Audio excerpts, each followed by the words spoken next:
और इस बीच रामपुर से भी खबर का रुख कर लेते हैं, जहां सीएम योगी आदित्यनाथ ने बता दिया हमको कि भाजपा का जो प्रत्याशी है कैसे सक्सेन है उसके लिए प्रचार किया था और उसके बाद आजम खान को वो नसीहत देते हुए भी नजर आए हैं। सुन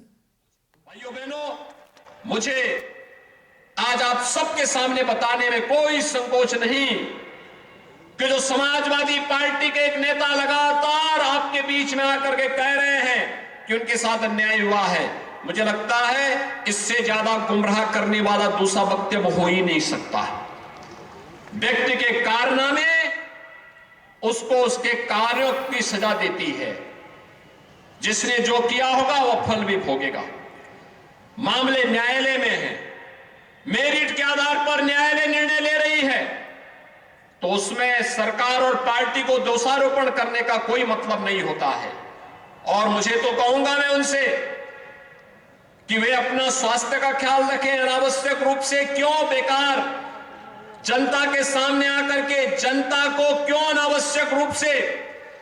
अगर ये संवेदनशीलता सरकार में मंत्री रहते हुए उन्होंने दिखाई होती, यहां के ईमानदारी से विकास में रुचि ली होती,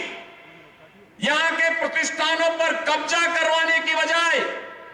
यहां के प्रतिष्ठानों के संरक्षण करने का दायित्व अपने ऊपर लेकर के बिना भेदभाव के हर नागरिक के सुख दुख में सहभागी बनकर के आगे बढ़ाए होते और अपनी जवान को भी नियंत्रित किए होते, तो मुझे लगता है कि बदजवानी व्यक्ति के लिए हमेशा दुर्गति का काम करती है। और मुझे लगता है कि यह आज भी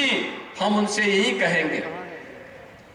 किस किस प्रकार के वक्तव्य निकाले जाते हैं, कभी बहन बेटियों के लिए, कभी संवैधानिक संस्थाओं के लिए, कभी प्रशासन के लिए। और ये तो समाजवादी पार्टी की हमेशा से नियत रही है, जब वो चुनाव हारती है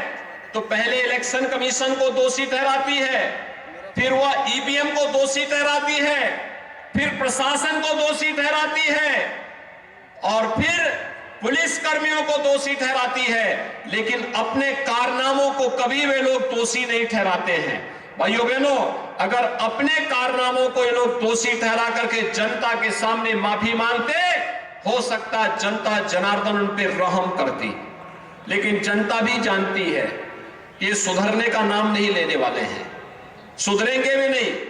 क्योंकि जिनकी आदत गलत हो चुकी होती है उनको सुधरने में भी मुझे लगता है कि बहुत समय लगता है।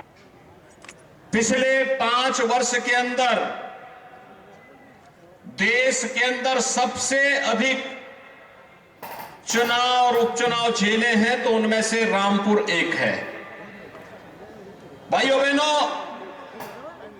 और इस बीच